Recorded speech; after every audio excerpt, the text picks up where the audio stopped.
రండి, జీడిపప్పు రొయ్యలతో ఇగురు చేసుకుందాం. చూడండి, కొంచెం ఉప్పు వేయండి నీళ్లు మసులుతున్నప్పుడు. అలాగే కడిగి పెట్టుకున్న రొయ్యల్ని వేసేయండి. ఒక్క పొంగు రానిద్దాం.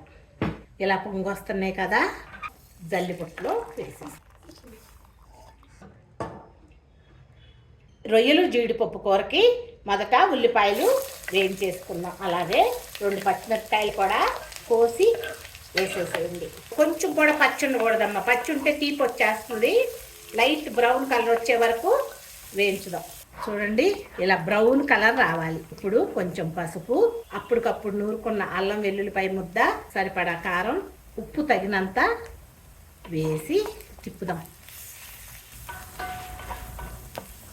మీ దగ్గర పచ్చి జీడిపప్పు ఉంటే టేస్ట్ చాలా బాగుంటుంది.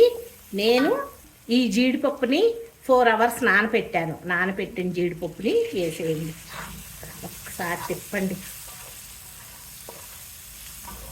మసిలే వేడి నీళ్ళల్లో వేసిన రొయ్యలను కూడా వేసేయండి. ఇలా వేడి నీళ్ళల్లో వేస్తే నీసు వాసన ఉండదు. అందుకని అలా వేడి నీళ్ళల్లో వేసి ఒక పొంగు రానిచ్చి జల్లిబుట్టుకు వేసేసుకోండి. కొంచెం హై మీదే పెట్టండి, దగ్గర ఉండండి, వేయించండి. ఈ లోపల పక్క పొయ్యి మీద నీళ్లు పెట్టుకోండి అమ్మ. వేడి నీళ్ళు పోద్దాము, చన్నీళ్ళు పోయొద్దు. చూడండి, ఇలా వేగుతుంది కదా.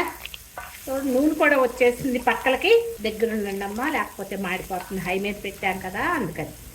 మీ దగ్గర పొడి మసాలా ఉన్నా, గరం మసాలా ఉన్నా, లేకపోతే ప్రాన్ మసాలా ఉన్నా కూడా వేసేయండి సరిపడా.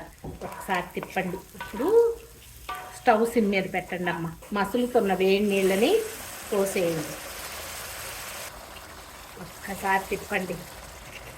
చూడండి, ఇలా తిప్పేసి ఉంచేసి మూత పెట్టండి. ఒక్కసారి చూద్దాము. చూడండి, ఇలా నూనె సపరేట్ అయ్యే వరకు దగ్గరికి రానివ్వండి. మధ్యలో నేను ఒకసారి తిప్పుకున్నాను.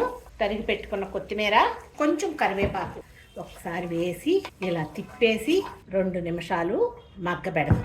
చూద్దామా, కరివేపాకు కొత్తిమీర కూడా మగ్గినట్టు అయిపోయింది. కూర నుంచి నూనె సపరేట్ అయిపోయింది. స్టవ్ ఆఫ్ చేసుకోండి. ఇంతేనమ్మా, సింపుల్గా జీడిపప్పు రొయ్యల ఇగురు